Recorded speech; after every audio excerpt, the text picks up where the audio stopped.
recording. Alright, so good afternoon everybody. Today is December 23rd, 2015. It'll be, is it going to be the last webinar for this year? No, whatever. No, probably, I don't know. Depends on, it may get a little busy. Maybe the last one. I'm not sure if I'm going to do one on the 30th, but we'll figure it out then, right?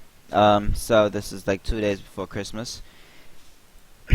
So today, I wanted to talk a little bit about your trade-in path, your trade-in journey. I think I named this one, yeah, the journey from start to finish. Okay, so I wanted to talk a little bit about your journey. So obviously every trader has a start. Every life, every being, everything that you do have a start. So you decided that you wanted to, I can probably do it on this whiteboard maybe, and then we can kind of work it and see if we can do stages on it. It'll be cool. So let's say there are 3 stages of, everybody can see that whiteboard, right? Let's say there's 3 stages of trading, right? Okay. I wonder if I can put all of this together. I can just, I don't know, I'll just probably put these little boxes in and we'll see how it works. So there's 3 stages of trading. So you decided that you wanted to start trading. So the first question you ask is, whoa, that's about wrong. Okay, so I wonder how this is gonna work. If I can, it's probably not gonna work the way I want it to work. Delete, delete, delete. Why can't I delete this box? Yeah, so this is probably not gonna work like how I want it to work. I wish I had somewhere I could just write. Okay, you know what? We could just write on this. Okay, let's just write on this. You guys can see the notes, right? I'll make it a little bigger. And then we could just write on that. Alright, cool. So you decided you wanted to start trading. So I kind of broke it down to like there are 3 stages of. Okay, I'm really horrible with typing. 3 stages of trading. And then I broke it down to like stage 1 where you decided that you wanted to trade. So you asked yourself the first question, which is, what is trading? And the second question you probably asked yourself is, how do I master trading? I don't care for caps or proper spelling or whatever. We'll just kind of wing this one. You guys figure it out.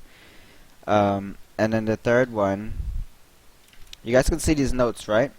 Yes? No? Just making sure I'm not typing to myself and or talking to myself. Okay.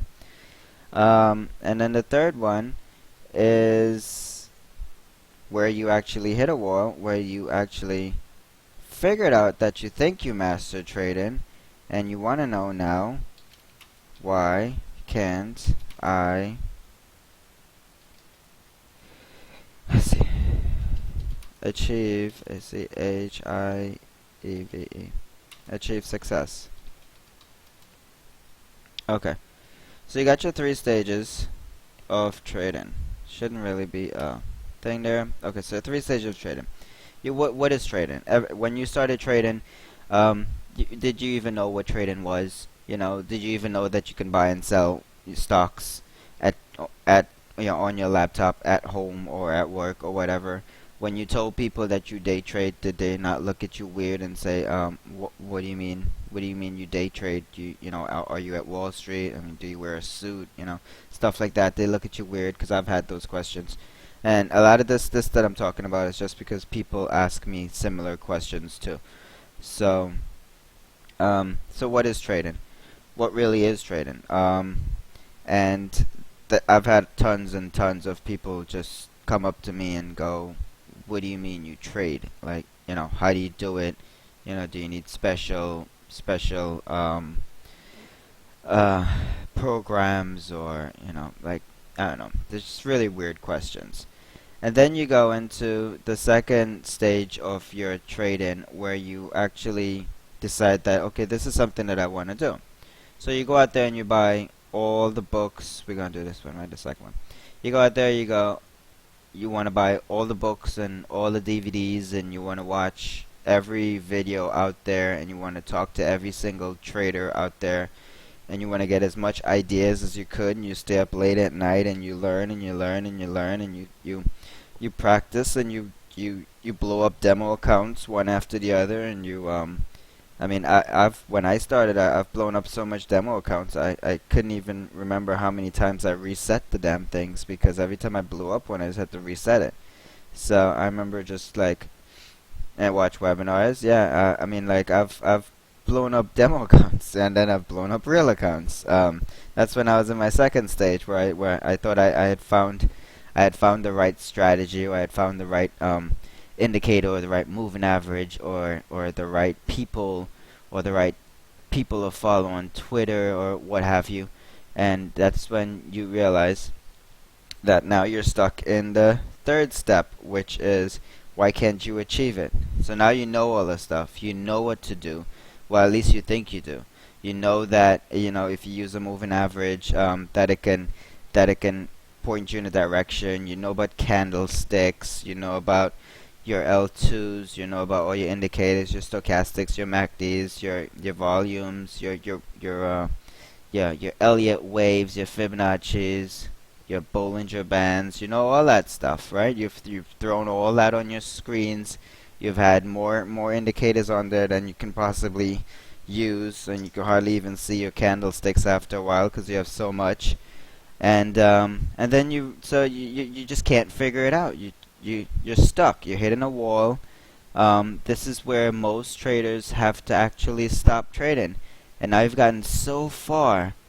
You've gotten so far. It's like that. I've seen like you guys must have seen, and I probably tweeted out a while ago too, where there's like a picture of a guy digging for gold, and he's in this like really long tunnel. So obviously he's been digging forever, and so he's digging, and then he gives up finally one day when he haven't struck gold, and like literally the next step forward was like a huge gold nugget, and so he gives up right before he actually finds the gold. And that's where a lot of traders actually give up, right before they find success, or they find that breakout. And most traders would give up right there. Is that the picture? 3 feet from gold? Yeah, that's probably the same picture, G. So then most traders give up right there at that moment, because I know what I'm doing. I'm pounding my head. Every trade that I take goes wrong. I'm using the strategy. I'm following the indicators. The volume was there. Why am I still buying the tops? Why am I still trying to short the bottoms? Every question out there you should be, at that point asking yourself, and you can't figure out what you're doing wrong.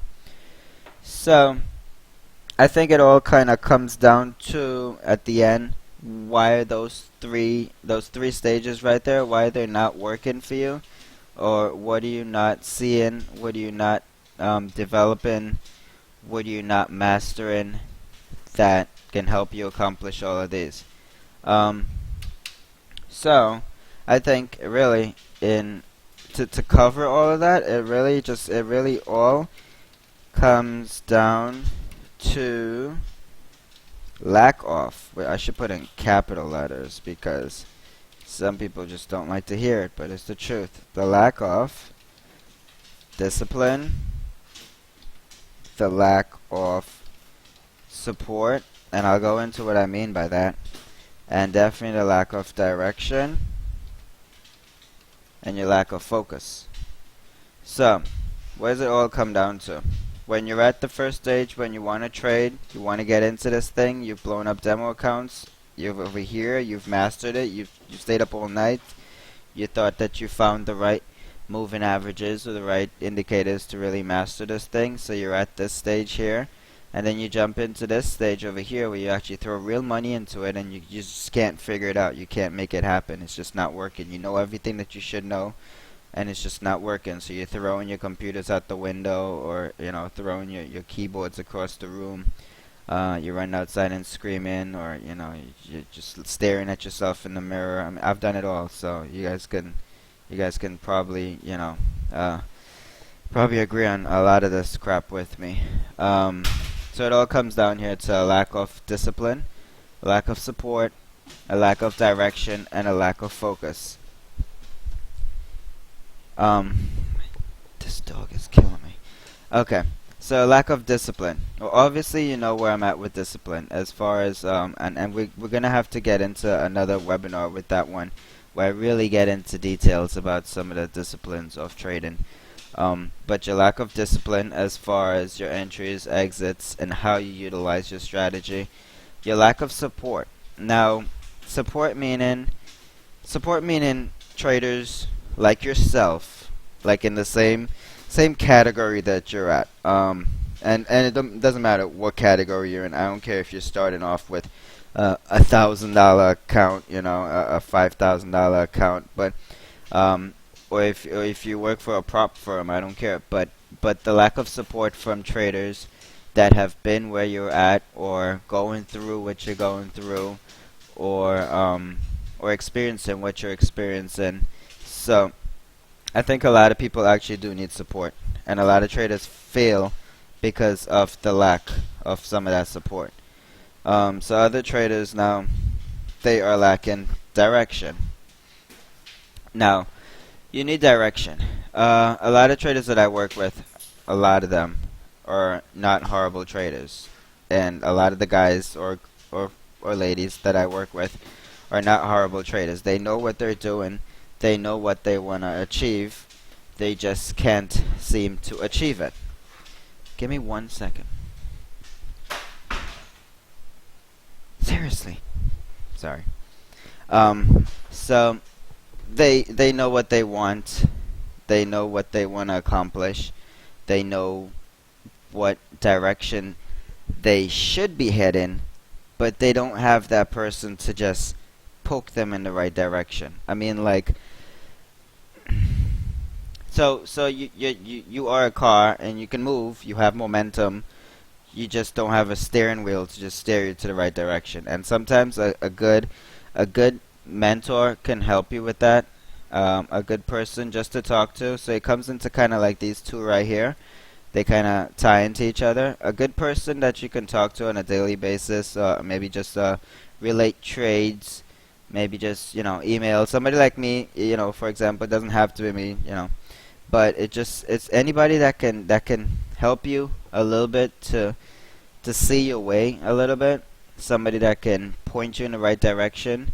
Somebody that can maybe know just, you know, 5 more things than you know, and then you can add them up, and you know more than you did yesterday, right? That's just basically the general thing that you want to do. Every time that you speak to a trader, or every time that you attend one of these things, or read a book or watch a video, the basic gist is basically to walk away with one more tool in your toolbox, and that's basically all it's about. You're not here because you just want to hang out on a Wednesday night. You're here because you just want to pick up one more thing that'll probably help you along your way. So I think finding somebody that can help you to help to point you in the right direction can change a lot of how you trade, and your lack of focus. So a lot of traders fail miserably because of lack of focus. Either you have too many things going on, and or in your life, in your personal life, in your physical life, you're trying to you're trying to trade under your desk at work, which is fine. I mean, I know I help a lot of traders that actually are on a separate screen trading while they're at work, and it's not your fault, but it's not also something that you should take lightly, because trading obviously involves a lot of your money, all of your money, and it should be taken seriously. Not to say that you should quit your job. I'm just saying that it should be taken seriously. It's definitely not a game, and if it's something that you want to focus on to make a career out of or something, then you need to give it a little more energy. I mean, if you wanna you know, be a bodybuilder, you gotta go to the gym every day, right? Or, you know, so if you wanna be a trader, you gotta be focused on doing this. And not saying to quit your job, I'm just saying that it's something that should not be taken lightly, because you can lose a lot of money, and it'll throw you back way back. I mean, it'll put you in stressful situations that you've never been in before. It'll it'll make you really upset, really stressed out, and just depressed, really depressed. And if you've lost a lot of money, if you've started this the wrong way, or if you've been trading for a while, and now that you've kind of seen the light, you can look back at where you were, you'll realize how bad it really was. And sometimes it's nice to look back at where you were, or how much you lost, or what you've accomplished, because like it can really put you in focus. Like I always reflect on how bad I actually was when I started. I didn't even know what a freaking candle was. I didn't know what a moving average was.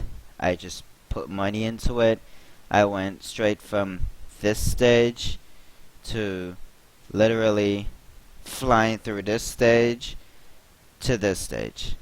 So I go, what's trading? Oh, that sounds great. My friends started talking. We went to a trip in Miami, and my friends were talking about they had shares of WWE, and I was like, I like wrestling. That sounds cool. How do I do that? And then so came back the next week, and I literally opened up a Scottrade account, and I put some money in there. And it was about the same time when marijuana stocks were pumping, and then everybody was talking about this hemp stuff and whatever, and then I started. I liked it. I was like, okay, this is cool. So then I got in. I threw some money in there. It was really literally, I don't know, like 2,500. No, it was more. It was more. I didn't have a margin. I can't remember. It was like 10. And then I made some money, real quick money too, because those things were going up like 4,000% a day. So I ended up making some money. Got really, really, hyped about it, and then I dumped a lot more money into it. I passed this stage, like, didn't even know this stage existed, and just went straight to this stage over here and lost all my money, plus all the money that I made. And then, so I hit a block, and then I decided to go back to this stage over here and figure out what I did wrong. And then I paper traded the hell out of strategies and scanners, and I invested a lot into my trading then. Not that I had money to waste, but I actually ended up just borrowing some money to get back into it. Then once I decided that I've gotten to this stage here, and I didn't want to even see this stage anymore, because I knew I've been here before. So I went from stage 2 to where I'm at right now, and that's just because I hit this one first and then went back to this one. So you don't want to do that. You want to start here, you want to do this, you want to eliminate this one. And this is why you're here. This is why you talk to me. This is why you talk to us. This is why you're in a chat room. I don't really, I'm not here to promote anything. It's just wherever you're at, you're in company of people that can either help you or you should leave. If you're in bad company, or somebody that doesn't help you, guide you, direct you, keep you focused, if you're not there for games, you know what you're there for. You're there to make money, and that's pretty much the bottom line. So wherever you are at, then if that person isn't helping you master your trading, then you should definitely move on to somewhere else, and then you should eliminate this stage completely. So obviously, everybody that's here is either, you should be past here because you're obviously at a webinar. So you're past what is a stage, what is trading. Now you're in between either 2 or 3, and you're stuck. So, or you've gotten past it, and congratulations. So can we just delete this stuff here? I would love to get a board that I can really just kind of freehand on, and I could just write stuff. It'd be awesome. Okay, so let's do like a little pyramid. I like doing these pyramid things. Not because I like drawing triangles, because I'm not really that good at it either.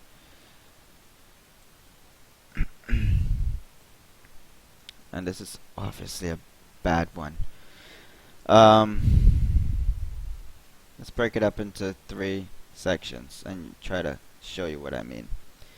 So in the first section, when you started off trading, when you went through that, you know, what is trading and all that, where's the thing? Okay. You didn't realize that a lot of trading have a lot to do with your mindset. So that percent of you thinking that, okay, trading had something to do with mindset, it's only like 5%. And then your other percent was your second stage, which is finding a strategy. And that was probably only about 10% because you didn't realize that, hey, I need to have a real strategy to do this. What your main focus was on when you started trading was probably, obviously, it's what, 10, 15, so 85%? So 85% of that was all the rah-rah. And I'm literally going to write rah-rah. It was all the rah-rah and all the people making all the big bucks, all of that junk that you saw on Twitter, or you watched on TV, or you've seen in stupid commercials with the guys with the Ferraris, and you went to, yeah, you hit the OTC stuff, and you did, what's that thing? What's that? Everybody goes to that OTC one. You did iHub, and you saw all the OTC guys, but every week stock is going to the moon, so you realize that, okay, eventually all of these stocks go to the moon. And if it's at trip 04, it's literally gonna go to the moon, like fractional pennies. It's gonna, you know, and I got caught up in that crap too. Because if you go through any of the forums on those like iHub and stuff, and you read those OTCs, you'll see that they're all apparently going to the moon. So this was you back in the days. You didn't know much. This should be a lot more smaller, obviously, on this pyramid. But your mindset for trading was only set at like 5%. You really didn't realize that you needed to have any focus or determination, or you really didn't realize that your emotions control so much of your trading. Your strategy, you basically had none either. You didn't realize that, okay, maybe from from point A to point B was going to take some work and some and conviction and focus, and all you were concerned was with the money and the guys talking about all the jibber jabber, right? So let's delete that one. And so when you got into your second stage, oh, you like that? That's a nicer triangle, right? That's beautiful. Okay, so you got into the second stage, and let's break this up. And obviously, it's not right. As far as okay, so your mindset was still at 5% because you didn't realize still that that's where it should be at. A line and a chart. Okay, and your strategy now increased. Why did your strategy increase here? Your strategy increased all the way up to 60% here because you've been reading all those books. Strategy. That's so spelt wrong, but whatever. I can't. It seems like I can't go back and change stuff in it. It doesn't want me to. Maybe I could. Yeah. Okay. So your strategy increased like 100-fold because you read all those books, you watched all the videos, you've played with all the moving averages, you've plugged every single thing into your platform, your indicators and what have yous, and you built something that you thought would work out. So your strategy increased a lot, right? And then all the rah-rah stuff, this should definitely be at the top. Oh my gosh, sorry. The sizing of my pyramid's messed up, but you guys are all grown. You can figure out what I mean. So anyways, all the rah-rah stuff, all that stuff went down to, what do we have, 60, 65, 35%? Okay, so you're still looking at Twitter, whatever, but you're not so much concerned with it now because you found the holy grail, or you found the, wow, I can't believe that this is so simple strategy, right? So you're over here now. That was your second. That's your second stage. Yes, I want to clear it. Okay, let's see that fantastic triangle skills again.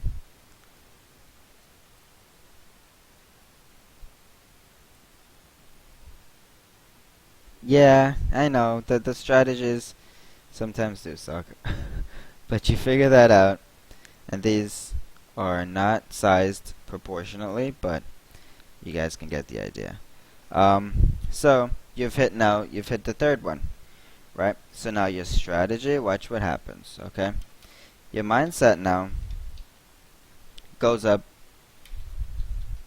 mindset. Okay, your mindset now goes up to 40% because you realize now that it is a lot more mental and it is a lot more emotionally draining and frustrating, and that should actually be here, but whatever. Um, doesn't matter. And what suffers now, actually, which is weird, but it does, your strategy suffers here now. Why does your strategy suffer now? Your strategy suffers now because you're so stressed out. Because you realize that you can't make it, and everything that you do, I should change this up, but who cares? You realize now that your emotions are controlling a lot of your trades, that you're taking bad trades, that you're losing money, and you're stressed out. So you just forgetting about the strategy. You're forgetting about the rules. You're forgetting about the robotic training that you've developed in the second stage. So now that you're forgetting all that stuff, then you're up to there. And then I'll show you what happens to the rah-rah stuff. Just because now you're searching for something else, that just kicked back up to 40%. Why did that kick back up to 40% now? Because your mind is blown. You've been trading, you found a strategy, stage 2, you were up to about 60% on your strategy, you were so confident, you were so okay, I'm gonna get this, I'm gonna throw money in, I'm gonna make money, these guys are driving Ferraris and Lambos, and I'm gonna do this. And then at stage 3 now, it slaps you where, okay, it isn't working that way, and it doesn't happen that easy. And you realize that your emotions here are covering so much of your trades where you're fearful, you're greedy, you're losing, and it starts scaring you where now a whole different set of emotions that you probably never thought that you would experience, especially in a day job, that it just starts happening. Have you ever had fear in your job? Have you ever had greed at your 9 to 5? Have you ever had worry in your 9 to 5? No, because it's not a job like that. But this now is a whole different job, and it affects you differently mentally. So now your mind started to mess with you. We're in stage 3 now, where your mind starts to mess with you, and you're hitting a wall in all your trades. Your strategy, it takes a back seat now to everything because you're so boggled by why can't I get this? Why can't I get this? Why can't I get this? You totally forget that, oh, I didn't play that trade because I wasn't I wasn't supposed to. I traded it because I thought it was gonna go up. I wanted it to go up. I was hoping it was gonna go up. So your mind just kind of covered up your strategy, and you had a good strategy. You had a good strategy all along, but your mind covered you up so much and just kind of jaded you that you forgot to use your strategy. And now, because you're so boggled, you jump back on Twitter, and so you can try to see what you're doing wrong by seeing what somebody else did right. And they don't help you over there. They're never gonna really help you. If you find somebody else that can just give you as much free advice as I do, let me know. I'd like to talk to that guy. They won't help you. You'll see a lot of people. You'll still see a lot of people throwing out, their P&Ls. A lot of people promoting this and promoting that. Buy this, buy that. I'll make you rich. I was driving the other day. I saw a sign. Make $2,500 in a day. Call this number. It was a cell phone number. Like seriously. So I should just go start putting signs up. But I laughed at it. I was actually going to take a picture and tweet it out because it was just so funny. It was just stopped at a light and there was a sign right there. But everybody's just trying to make money in this thing, and so are you. But a lot of people are getting caught up with the whole thing. If you're stuck on Twitter, everything else is going to suffer. Your entire platform's going to suffer, and not platform but your trading platform. Your platform as a trader on a whole, not your trading platform. So let's delete this. So that was kind of like the three angles that I was looking at from the trading perspective, right? From your start to your finish. You started off with what you wanted to do. You decided that you've mastered it basically in your head and in your demo accounts, and then you put real money into it, and you hit a wall where you're losing all your money. And so then you realize that it was all mental in the first place, and you did actually have a good strategy over here, but you never stuck to it.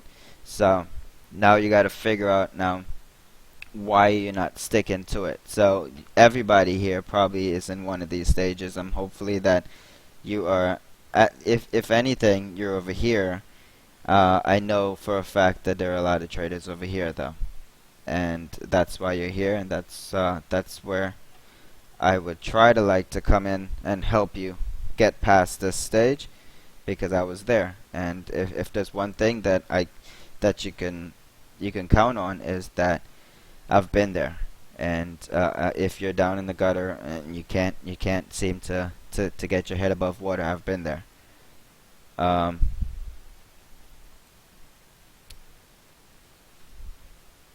oh really? You can't see the mouse? That sucks. Okay. Well, I was doing all this cool pointing stuff before. All right. So, anyways, that's kind of the three stages that I wanted to talk about, and I literally didn't have enough time to go through a really detailed webinar. But I think I want to go back to this one though. So I'm gonna actually do maybe like a PowerPoint or something, and draw some really pretty triangles and set it up proportionately and everything.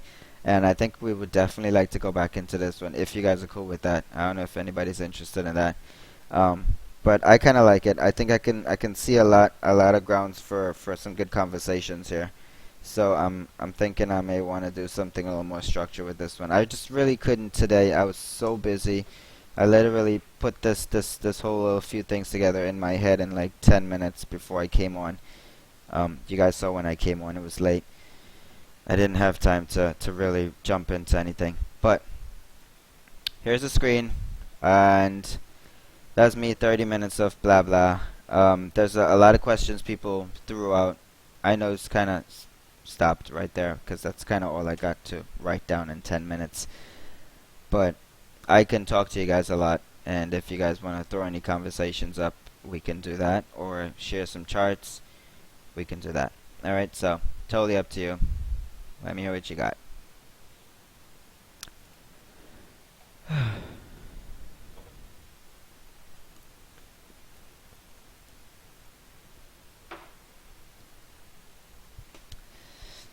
Okay.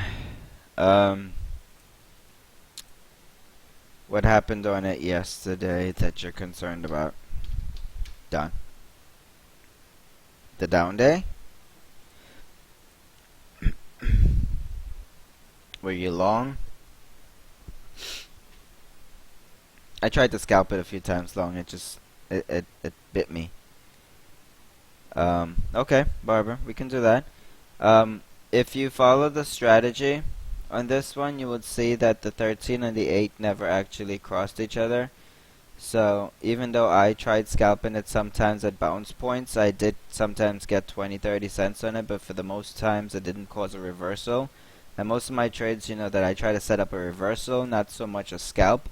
So obviously it starts off with a scalp, but when it turns into a reversal, that's when I really start banking money on it, and I'll add size into perfect entry points.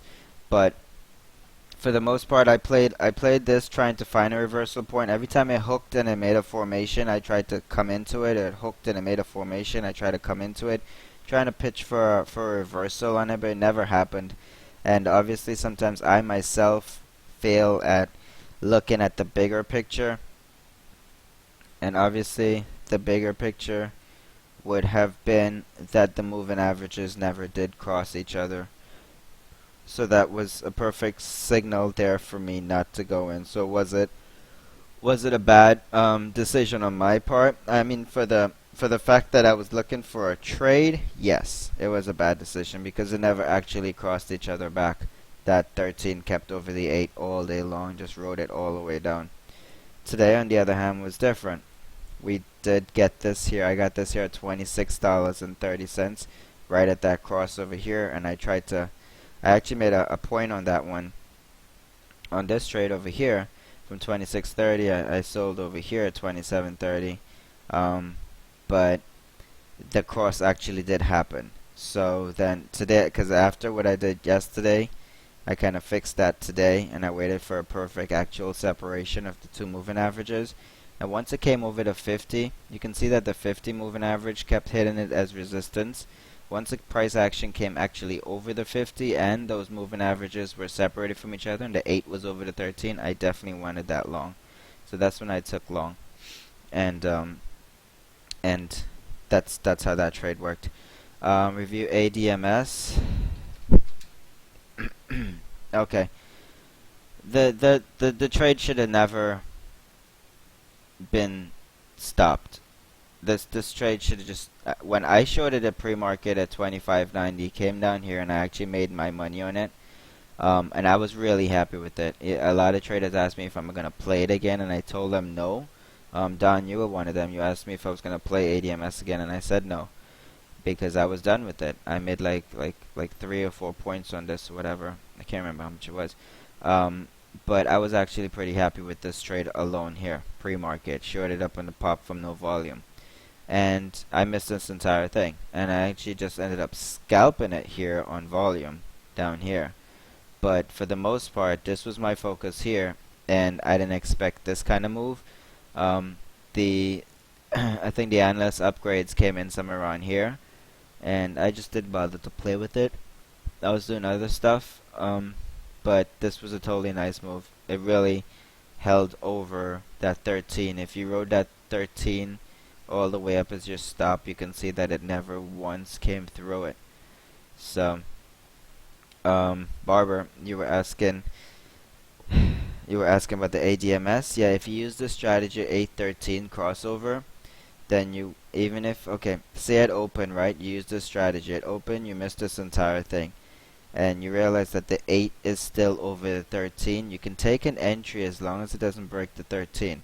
If it pulls through the 13, then you stop out. And if it pulls through a 13, then you have that bottom here from pre-market that would use as a support also. So once it's over the 13 and you want to use the 13 as your support, that's where your entry is. And it applies to any other trade too. But this one worked to perfection with the strategy.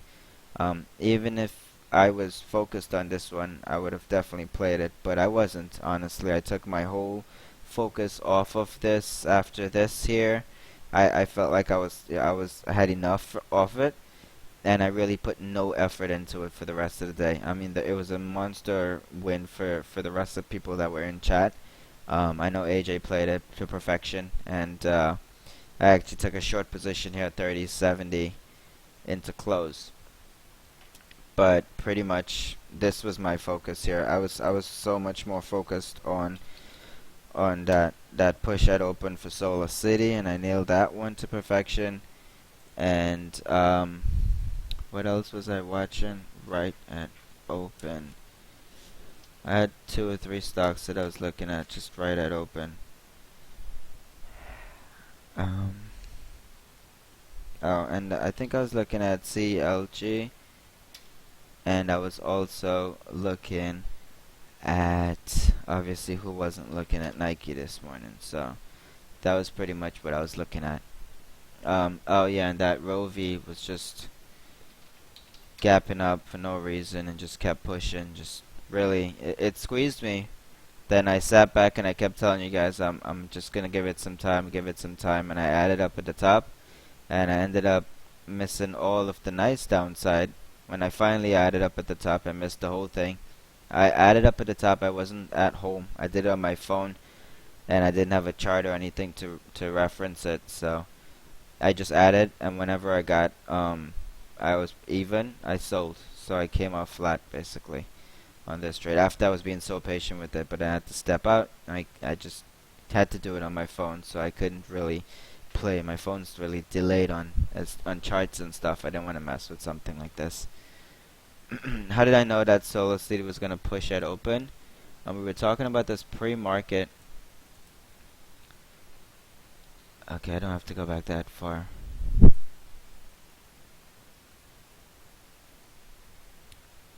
I don't have to go back that far either. Okay, 1, 2, 3, 4. Okay, 4 days ago. The peak and the trend break. Okay, so you can see right here, that was the top. That was another point. That was another point right there. And then once the trend broke over here this morning pre-market, I was just looking for it to come back and retest the trend. And that's what it did to a point, like on the dot. I was just looking for that trend break to come back and retest. And I literally nailed this one here. And then I took it up for a couple points. It was the trend, that's all I was looking at. And I've been staring at it on the daily too. But it was basically the trend break that caught me this morning when I was looking. I was scanning through stuff. How did I pick up the point for the trend? Well, if you look at a few days, okay. You look at the days, the push days, right? This was day number 1 on the big push. Day number 2, continuation play. Day number 3, continuation play. You notice the top in over here, and I was doing this in pre-market. I was showing exactly what I was seeing. The top in here, there was 4 points where it couldn't break through. Okay? So after day number 4 is when people started shorting it, because it couldn't break through this resistance over here. So once it started shorting it, that point over here, that's my reference. And then after that for the downtrend, obviously every other peak is a reference. So that from a high point to a high point to a high point. So this chart, obviously, if it continued down on the trend, I wouldn't even look at it. But the fact that pre-market had poked through it, all I was looking for was a retest. And I was only risking over here. I was talking about this being a fake breakdown candle, so I wasn't even focusing on this. This area here was this entire area here was my support, and that was like a perfect entry after retest of that line. So that's how I actually played Solar City. It was perfect. With the trend, the over, the retest, it was just perfect.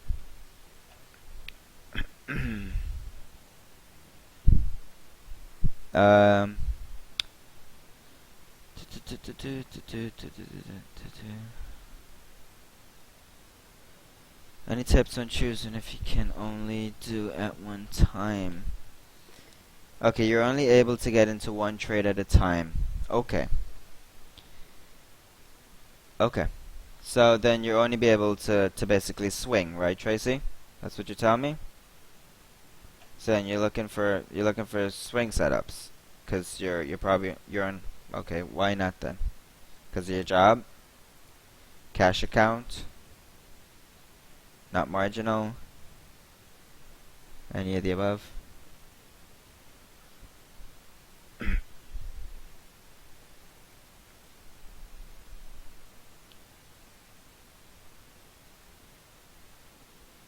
Okay. Okay. Okay. So you just want to look at basically one chart for the day, or just one trade for the day? Because I'm kind of losing you on that one.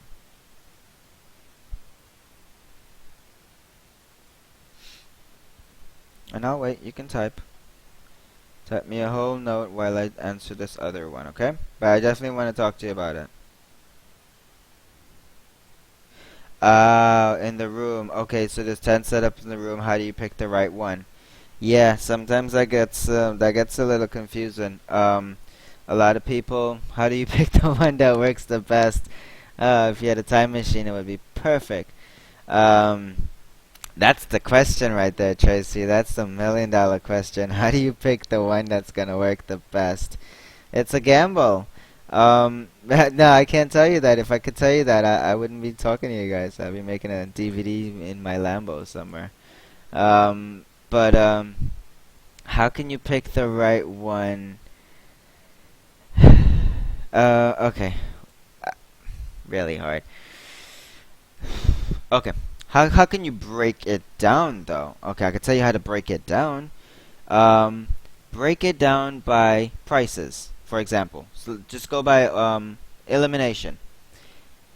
Elimination. Do elimination. Say you want to do trades that are between 20 and 30, or you want to do trades that are between 70 and 80, or over 100. Do stuff like that, so that way you can eliminate a few right there, right, mentally. And then what else could you break it down by? You can figure out, okay, look, are you quick on the trigger? Is this a pop and pull play that you want to do? Is this one that's gonna make a big move right out of the gate, and then drag you down? Like Amber, right? Gapping up, no volume, any pop at the open, just pull it down. But sometimes these moves happen really fast.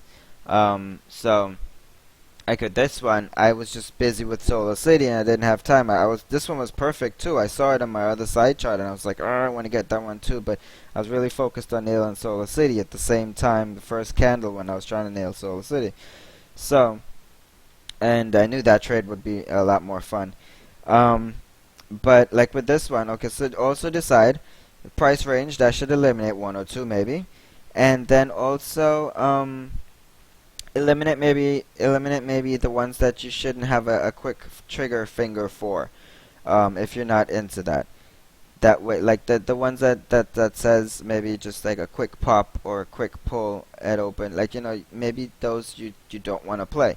Maybe you want to play the ones that says pull, look for a certain area, and then look for an all-day move type trade. Something maybe that'll give you a smoother, safer, slower trade. So you can probably put it into categories where maybe you can find what works for you. What works for me is I don't mind jumping into trades really fast because I can chart really fast as far as where I want things to stop moving, or short it or sell it or buy it or whatever. So I like the quick trades, and my platform's set up for that. But that works best for me. Now, if it doesn't work best for you, then you should find one of the trades that fits a few more of your criterias. That's how I used to do it. When I started, I used to just pick three. I used to pick three off the bat, and a lot of times they were based first of all on price, because I had a certain range that I wanted to play, and I didn't like some of those like gappers. Like even if you told me this row V was gonna pop it open, I still wouldn't have played it. It's just not my style. This thing's gapping up on no volume. Even if you were telling me it was gonna go to $16 and it was sitting at $14, I wouldn't have taken this trade because I just don't feel comfortable with it. So you have to find what you are comfortable with playing, or how you are comfortable with reading the charts. Hopefully that can help you there a little bit, Tracy. Not sure if I did, or maybe I confused you a little bit more. Most trades are very similar on AJ's list, because that's what he's perfected over the years. He's perfected he plays a lot of a lot of upgrades, downgrades calls. He plays a lot of, obviously, gap up, gaps down. That's what we do in general as traders. And so a lot of his trades are set up similar, where if a stock's gapping up and it pushes it open, you short it. If a stock's gapping up and it pulls it open, you look for a base and you go long. Or if a stock's gapping down and it pulls more, you go long. Or if a stock's gapping down and it pops, you short it. Same strategy basically. You just have to know which one fits better into your personality. If you're not a shorter, the ones that say short, you eliminate those too. So I think you can break it down into a few categories. Maybe it can help you a little bit better, Tracy.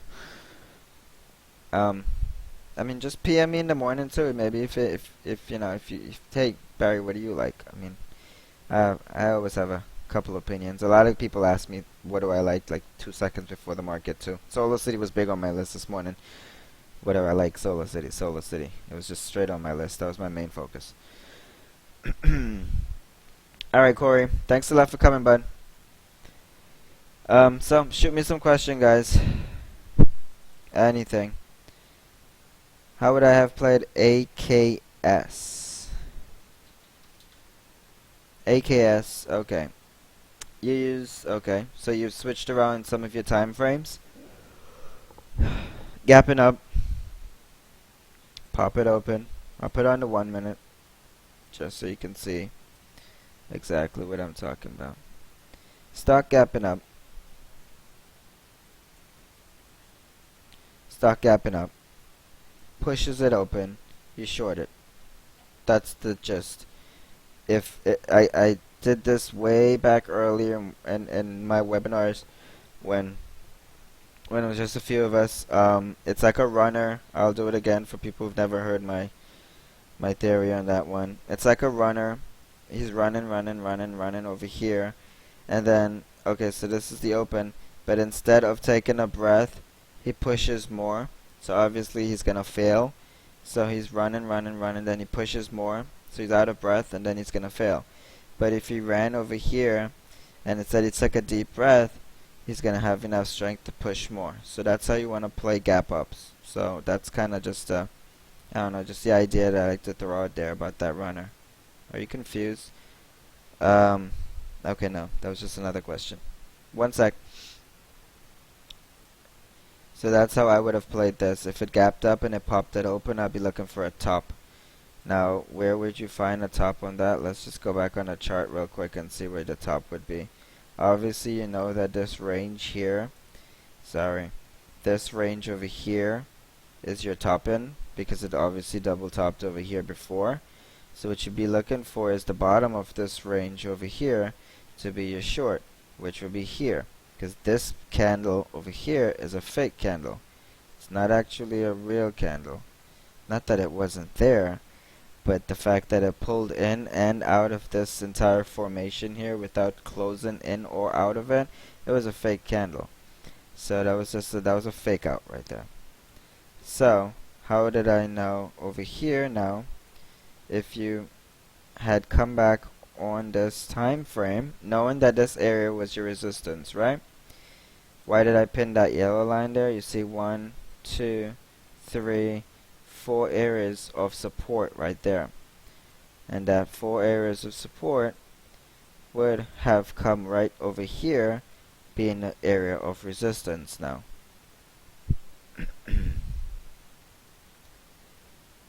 How can you learn more about fake outs? It's just something that you'll end up learning, where if there's a formation where something's going continuously up or continuously down and it suddenly pulls in a different direction but then quickly jumps back into formation, could have just been MMs, you know, cutting people out of their position here, market makers just doing stuff like that. But it's just called a head fake, and people don't call it a head fake for no reason. Everybody who trades know what, you know, a head fake, they know the terminology because it happens all the time. If it didn't happen all the time, there wouldn't be a terminology for it. So everybody knows what a head fake is, because a head fake is just like a pop in the opposite direction of the current trend and just fakes everybody out. So this big pull over here followed by a monster harami right there, it just was a head fake. And then obviously that top right there was your same top over here for your short position. It was actually a perfect short. Trying to minimize fake out. Yeah, well, you know what? The fake out stuff really happens. Sometimes when you have hard stops in, market makers can actually take those stops out because they can see them. And unless you have a really cool platform that can hide your shares, they'll see them. And if it's a decent size, they'll stop you out right at it. How can you eliminate that though? I don't know. Maybe you have mental stops, or and you can try that range. Sometimes they can see where your stops are and they'll push you right up to that level and stop you out and come back into formation. That would really have to be a more detailed question as far as hiding shares. Okay, whoa, lots of questions. Okay. 1 second. When I'm playing the A13 strategy, do you wait for a bar to close? Yes. Don't anticipate. Your anticipation is going to cause you a fake signal and you're going to fake you out. When there's a big bar extended, you can chase it then. When a big bar extends through the formation, you can possibly chase it then, but wait for that cross. See, even over here, right? The same chart. See how it comes in here and pushes? The candle goes through, but the but the moving averages never cross, right? So the candle goes through. You anticipate that that move's going to go in, right? So some people anticipating the fact that, okay, these moving averages are going to cross, that they go long on this trade here, and they end up getting stopped off because your moving averages never actually did cross to give you that formation. So what I would rather you do, if you want to try to be consistent and be alive in this game for a while, is when you take the trades, if you're using this strategy, wait for a confirmation like over here. Like, just say for over here where it crossed. Say for over here where it crossed. I don't care. When it goes through the formation, that's great. You also want to see your moving averages actually separate. You know, don't try to jump the gun. I don't care if you miss 5 or 10 cents on the move. Just make sure that you catch the right side of the move. You don't want to be on the wrong side of the move, like over here, catching a fake, anticipation move. You're anticipating that it's going to go through, so you want to try to get the extra 2 pennies on the move, and then you cost yourself money on the long run. So with the strategy, just make sure, I would like for you to see the strategy actually cross over, and then take your position as long as the other candle closes over the moving average, whichever direction that you're going to. Can I talk about how you trained myself to stop trading and walk away? Never did that. I always sat here and I just didn't trade. And now I don't even trade. If sometimes I come in the room and I tell you guys what I'm done trading for the day, or if like sometimes we have a monster move and I'm literally done by like 9:36, I sit here. I sit here and I talk to you guys. I answer 4,000 questions during the day. And I just don't trade. I don't have a demo account or anything. I just don't trade. But if my man like Wall Street Warrior comes up and just throws up some sort of like, E. coli at Chipotle or something, I'll trade. But that's like a short trade. But other than that, I'll just sit here and I'll watch it. I'll watch everything go by, and I'll learn stuff. I'll take that time to actually learn. I'll sit back here and I'll watch charts move, and I'll actually be learning while live action's going on. Like sometimes when I'm done trading for the day, I'll go, okay, well, since I found my strategy, my holy grail at least. I'll be looking at where can fake outs happen, where can where can my strategy fail, where can I better my strategy, just stuff like that, or like when it's at a certain point, I'll if I have time, I'll be staring at my L2. I want to see the correlation of things, just to make myself better in the long run. So when I'm done trading for the day, I literally just sit here sometimes and I'll scan through stuff, and if I see good stuff, I'll point them out to you guys in the room. But I would hardly ever click anything else after. It just comes with you learning to accept that that's real money. Remember, Ryan, when you started and you used to make enough and then you'd lose more or double what you made, and I told you to take a real $100 bill and stick it to your computer just so you can feel what the real value of money is a little bit, because it just seems like sometimes a lot of people when they trade, and everybody should try this if they're struggling with your greed, just stick a real $100 bill on your computer, and when you have a goal that you want to hit, I don't care what it is, or when you're in a trade and you're actually green, I don't care how much it is, just you have something to reference it to, because a lot of people with the virtual stuff, is like people will see $5,000, $6,000, $7,000 and then they'll just see it go red, and you really didn't realize how much money that was until you go red, or until you actually touch it or feel it or see it. You know what I'm saying? So I remember talking to Ryan about that, but just sticking a real $100 bill on his computer so it'll help him to eliminate some of his greed, and he did. It worked. I mean, I'm sure he probably spent it.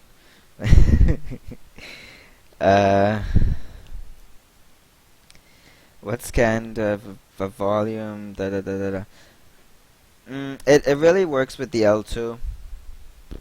With the L2, if L2s are dead right now, obviously, because it's no market. Um, when okay, like for instance, with any strong resistance area should have a strong selling pressure on your L2. If it's a strong resistance area, it should have strong selling pressure on your L2. So there should be more sellers on the ask side and less buyers. Um, any area that should be a support area should obviously have more buyers and less sellers. So you're gonna find that your L2 is gonna switch from, okay, I don't, this is just a reference, but your L2 would say it would switch from, like at this point it would switch from let's say 500 on the ask.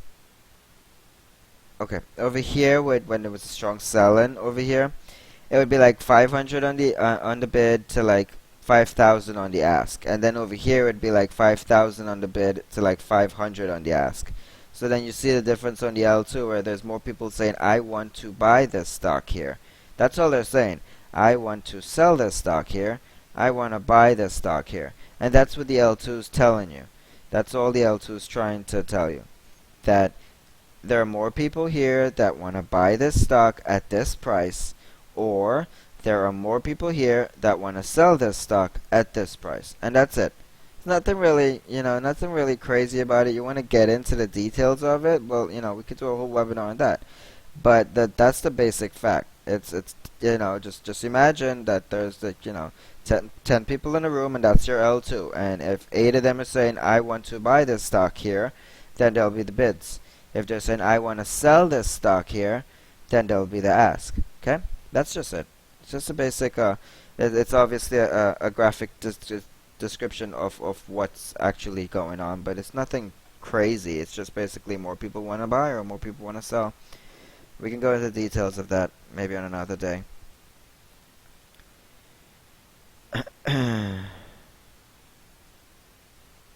No, I don't think so. I know there was some sort of a I forgot what it's called actually. I forgot what the thing's called. But there's like a playback thing, right, that you can do?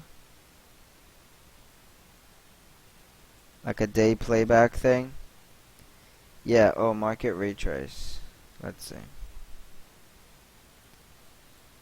But does it... Okay, I have no idea how to work it though. I've never really used it. And why doesn't it play? Or why can't I just start at the beginning? I don't know. I've never used it. I'll figure it out though, so that we can play with it next time. How do you know when a stock closes a gap up or down? I like to use on a stock that's gapping up, like say for instance on this amber here. On this amber. I like to use areas where, that's why I use the 15-minute, or at least if whatever time frame I'm in, I like to see the previous day before, because it helps me a lot to determine what the following day is going to do. So I can start gapping up. The obvious areas of support was going to be here for me if I was looking at previous days. So it wouldn't have come down here for me. I would actually like to see it come down to a solid area of support. And I guess it came down to there, which if I pin a line on today's low, okay, I'll delete this other line, okay? Let's go back and see now where that area and why is that area support. And if you crisscross along over here, you'll see some here, you'll see some there, you'll see definitely there. There was some in pre-market there, and then it came back to there. So what you're looking for is when a chart pulls down or up, you're looking for a general few bunch of spaces that have the same areas, and obviously that's where it came back to there. I didn't play this on a long side, and if I was playing this on a long side, I probably would have initially missed it, because I would have been looking at this area here, or at least for it to come down to the 50 and then change. Now if you're looking at it here, the only reason why you would want to play this is because that's a bullish Harami right there and there's a gap up. And that would be the only reason why you wanted to play this off candles. Forget the fact that you had any sort of support areas pinned out. You would be playing this candlestick wise, you'd play this here long. When the Harami and then the gap up, the first pull, you'd be looking for an entry and your stop would be no lower than this Harami over here. That's how you would play that. But I wouldn't have gotten into this because my general mindset would have been looking at the 50 for support, so I probably would have missed this trade anyways. And I'm very peculiar with risk taken. So if I was to get in that stock there at 58.32, I would have to risk down here, which is only 30 cents. So I probably would have taken the risk anyways, even after the candle formation, because it was only 30 cents off the 50. But I try to get entries really close to where I want my stops to be also, so that my risks are minimal. No prob. Take your time. Write what you need to, Dan. Your goal is to able to find your own trades. Okay. Okay, you took CNIT. Okay, so I see your range and prices already. Okay, you took CNIT. Now let's go back a few days and see. Okay, so this was the first run there. Taking CNIT off a pull. Your entry is 206, okay, which is great. You waited, it came back, it curled up, and you took it off my strategy right there at 206. Okay, stock closed at 219 and now it's at 223. So now that was pretty good though, because you had the first day move, right? So the continuation plays is how long here? Let's look at a continuation. Okay. Okay, for future reference there on this, right? Then once it breaks out of a certain area, which the flag would have been here. Well, I mean that's a really tight flag, and then it would have actually just grind for a while over the 50, then you still go long. Okay. Once you get a few days of big movement, 1, 2, don't be, how could I say this? Don't try to get all out of it. When it pops tomorrow, take your money.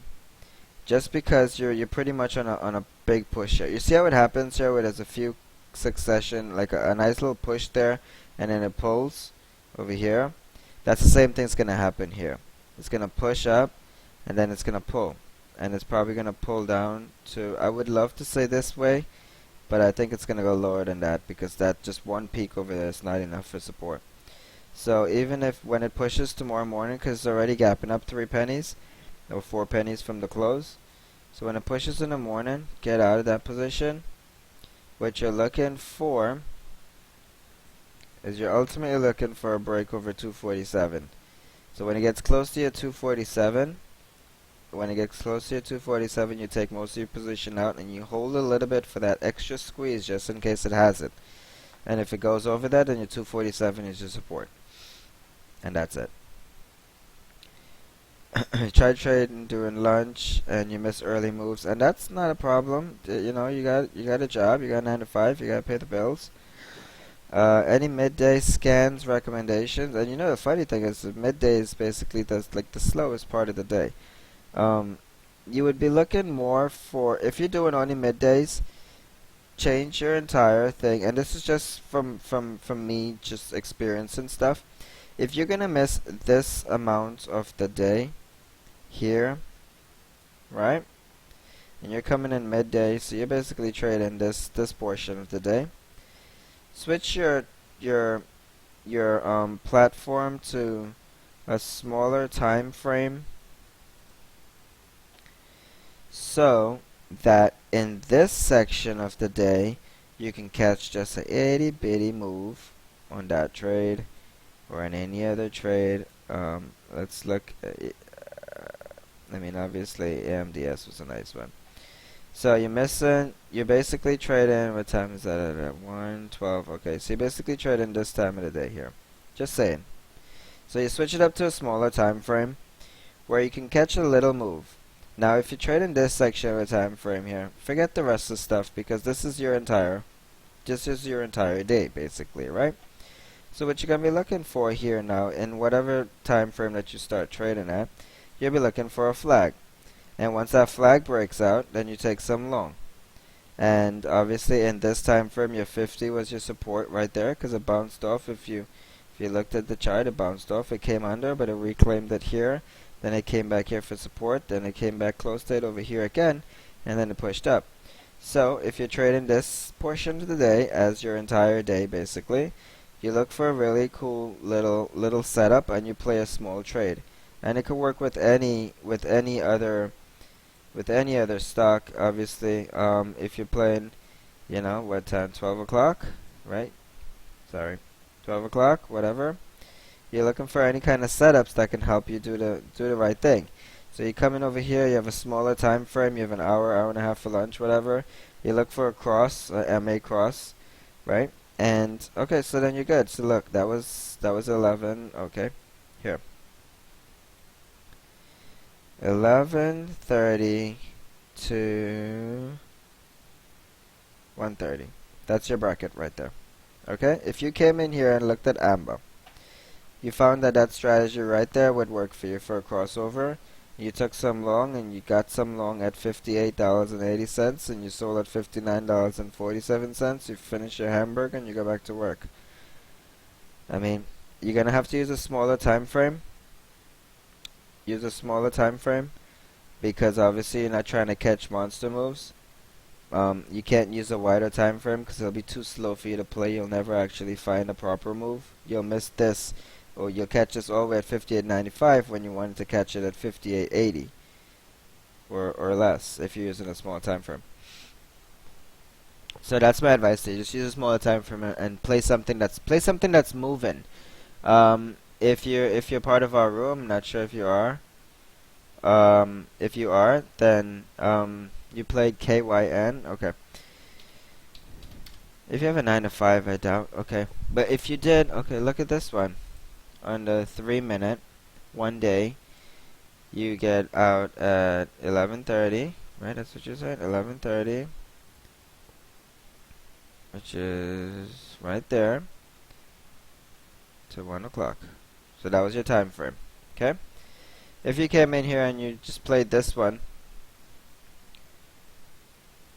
support area of that peak from this morning, you would only have time to look at one chart and decide what you really want to do. Okay? So you want to find something with volume, find something that's moving, find a list that you should have a mobile app with a whole bunch of stocks on it, and then look at the top of that list as which one is the percentage movers for the day, and then you focus on something like that. Go to a small time frame and you look for a strategy cross. Like with this one, it would be perfect, 6:15, and you'd get out at 6:40, so you'd make a couple $100 and go back to work. That you should get a mobile app that can help you. I've talked about those a lot of times. Get a mobile app that you can throw stocks in there, and they have alerts and they have all these cool stuff. But you can get a mobile app. It'll help you to scan quicker during even work when you don't have anybody watching you, so that you can be on top of your game when you get in. But even if you did, okay, so you came in here today, what'd you do with this one? What'd you do with this one when you came in? How'd you play it? This was your time frame. Just want to see where you're at.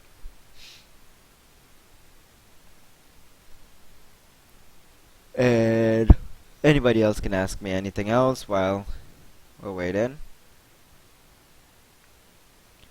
How do we know if the stock can close the gap during gap up or gap down? See, Dave, that's how can I answer that logically? How do I know that it will close the gap? Okay.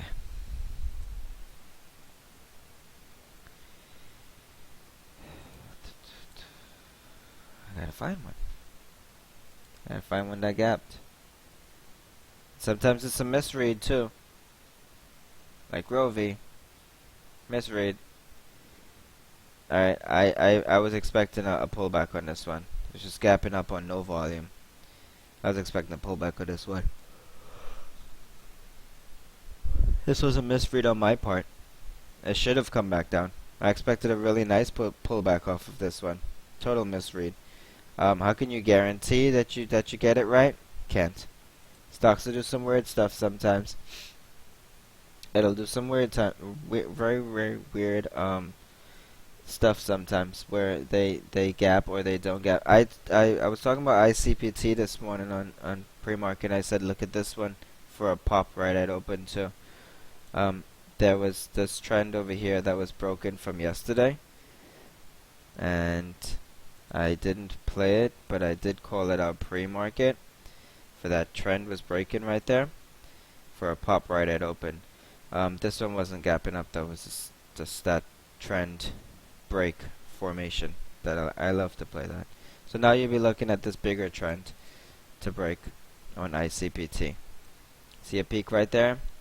You peak there, you peak there, which is very close to it. Anything over, say tomorrow opens at like anything over 155.5, watch for that main trend to break right there. Because if she pops, she's going to pop up to 159 or so. See how that works out for you. My volume's going to be really low tomorrow. It's only a half day too.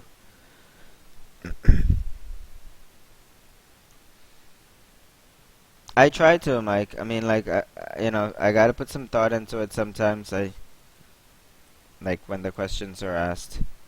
And I trade on the 15 only, basically, done with any other time frames. So that way I try to catch an entire move rather than scalp for pennies. So that's just my thing now.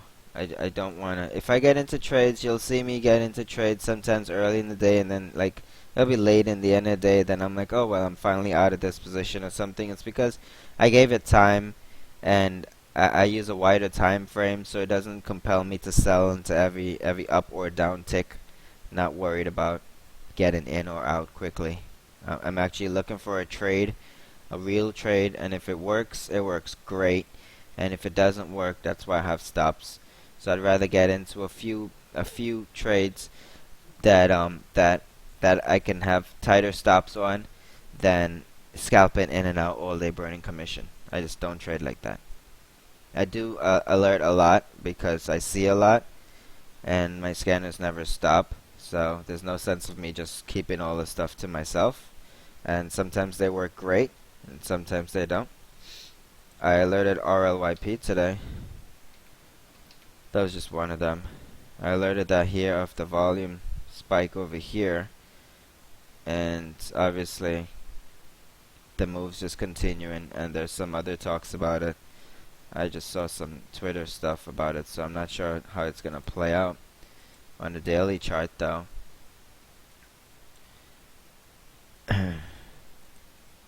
That's your trend. That's your trend right there. So tomorrow, being that this is a bullish engulfing over here on RLYP, tomorrow you're looking for any break over $28.89 is your target to take some long, and then it's gonna push over this high, which is only at $30.28. So any break over that 28.91 right there, it should actually push straight through, because that would be your downtrend, and you can see it's in a perfect channel. If I duplicate that and bring it back down here, right there, you'll see that it's in a perfect channel formation. Okay, any other questions? Comments? Criticism? I could handle those. You could just say what you feel, man. Yes, I will. I will definitely set up. I will set up a thing that we can set up some scanners and because it's gonna take me. I'm gonna have to really sit down and play with it a little bit first. Um, but I'm gonna have to set up one where I can show you guys some of my actual scanners and help you to program one for yourself. This one of my short scanners because all those things are red. And then obviously pre-market scanners. Just have 6 of them. And then I have my main scanner. But I definitely have to show you how to set that up because a lot of people are getting trade ideas, and I think trade ideas is actually having some kind of a sale or something. So if it's something that's within your budget, not for new traders obviously, because your strategy right now is not to find trades. Your strategy right now is to trade the trades that are in front of you. And I mean most traders should be doing that. But for me, I'm not stuck at one screen, and I don't stare at any one screen for more than like 10 minutes. And if it's a good trade, even if I'm in it, I'll throw it on a side chart, set parameters for where I should and should not get stopped out at, and I'll let it ride. So even when I take a trade, I'm not staring at it. And the only reason why I stare at a particular chart is if I'm got it up for you guys, or on when I'm screen sharing in the room or something. Or if it's a scalp. Other than that, I'll take the trade. I know where I want to exit if it goes bad for me, and I'll throw it on the side chart and I'll let it be. And then I'll move stops up accordingly. But the idea scanners is not for everybody. It's not something you're gonna confuse yourself more by having more to look at. So if you got scanners, if you're on your Twitter, I don't have Twitter on my computer, or I just have it on my phone, and I only use it on my computer for if I in the nighttime when I want to send out those charts to you guys or something, or somebody asks me for a chart picture, then I send it through there. But other than that, I use Twitter on my phone, and during the day I don't even look at the regular page on my Twitter. I just look at if somebody's talking to me directly. That's it. I don't use Twitter for information or anything. I use my scanners, and then we have a room with some awesome traders in there that gives out their alerts and their comments and their news, and with AJ on his things. I mean, we have more than enough to eat there. You just got to figure out where you wanna eat. So if you are a new trader thinking, oh, I need to find ideas, you don't need to find new ideas. You need to just find a strategy that can handle the ideas that you have in front of you. If you use the strategy, and I've said this many times, if you're in our room and you use the strategy on stocks that AJ puts out his 10 plays for the day, and you just use my 8 cross 13 strategy, that's all you need. You have your trades, and now you have a strategy. So put those two together and make your money. Because if you can give me all of AJ's trades today, anybody knows them off the top of their heads, or just know a few of them even? I know this ADMS was on there. Obviously Nike was on there, and the cross happened way up at the top. Forget anything even that AJ wrote, right? I'm not saying that you should. I'm just saying if you did. Those 10 trades, you already have your 10 trades, right? Now if you throw your strategies in there, cross down, short it, right? Okay, what else was it? Nike, BBBY. Pop your strategy into here. It didn't give you a reason to go long. It give you a reason to go long here. If you put it on a smaller time frame, you'll see. Okay, gave you a reason to go long here. You'd have been long from 48.35. You'd have gotten out at 49.45, whatever. See LG, just plug the strategy in there. You'd have gone long here, right over the cross at 119.54. Chart went all the way up to 123.10 without crossing back. PSDV, chart was really choppy, but at the beginning of the day gave you that perfect cross, going straight up, didn't cross back till at this point over here. Then you could have shorted it here from 468 down back to here. So that wasn't a big mover up or down, so it really doesn't matter. And LBIO was too choppy for this formation. It was too choppy anyways. That's a flat chart. I don't play with choppy charts like that at all. I don't touch choppy charts. This is choppy too. At the end, I'm saying. But if you played it at the beginning, if you play at the beginning from pre-market, when the cross down happened over here from 493 to all the way down to 482, when the cross up happened over here at 489, all the way up to 500. So I'm just saying it's the 8 and 13 cross, and you have your 10 plays for the day. AJ obviously puts the 10 plays out because they are the 10 that he's interested in, and that a lot of people are actually looking at too.